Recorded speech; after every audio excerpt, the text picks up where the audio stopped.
let's bring in Aleksandr Yampolskiy. He is the co-founder and CEO of SecurityScorecard, a technology firm that provides security ratings for organizations around the world. Aleksandr, thanks for being with Al Jazeera. So just to put things into context for us, how easy is it to create an attack like this?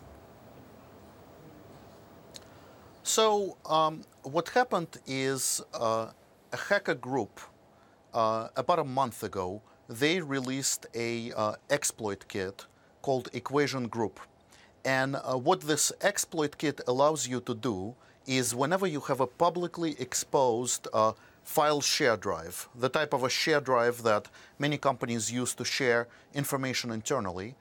So the hacker group released a set of exploits that anybody can download. They're publicly available. You could go to Google and find it.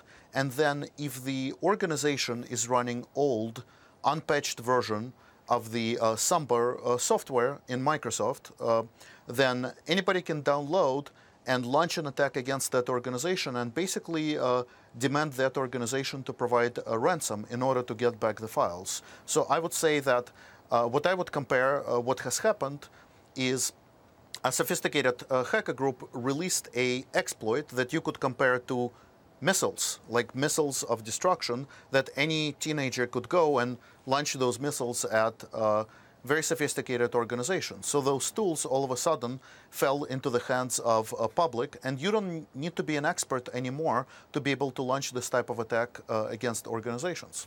Any idea who might be responsible for this attack, and is this beyond something that's financially motivated? Well, I do think that what we're seeing right now is financially motivated, because many of these organizations are being infected with the malware variant called ransomware. And what ransomware does is it encrypts all of your files, and then if you want to get them back, you need to pay. So it does appear like the attack is financially motivated, but the attribution and accurately pinpointing who exactly is using this type of exploits is very difficult, because the tools are now widely available. They've been widely available for, a month or month and a half. So any hacker with decent skills can go download these tools and launch this type of attack. I think attribution will take a long time to figure out who is behind it, and it could be multiple people, multiple groups, instead of just one group. But I do believe that it's definitely financially motivated at this point. Now, Microsoft has said that the users who obviously use Microsoft would have to update their computer in order to be protected. Is that the case? Would it work?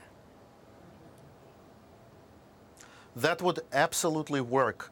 So back in March, Microsoft released a fix, a patch that you could download and apply, and in that case, your computer would be protected. But the big problem today is that a lot of organizations are very slow to fix end-of-life software. So SecurityScorecard has been looking at the global footprint of how many computers could be affected. And we're seeing that over 31 million computers worldwide right now are running a Samba share that's publicly exposed to the internet. And out of those 31 million computers, approximately 3% are susceptible to this type of an attack. So we're talking about 900,000 to 1 million computers worldwide, close to 1 million computers worldwide across every type of different organization, healthcare, financial, retail, in literally every single country across the world. And over 1 million of those computers are susceptible to this attack. And the fix is readily available, and it's been readily available since March, but they've not applied it. And as a result, the hackers are using the exploit to go and take over computers of those organizations. Okay. Aleksandr Yampolskiy, thank you so much for explaining that situation for us. We appreciate it. Thank you. Thank you. Now, a Mexican mother who became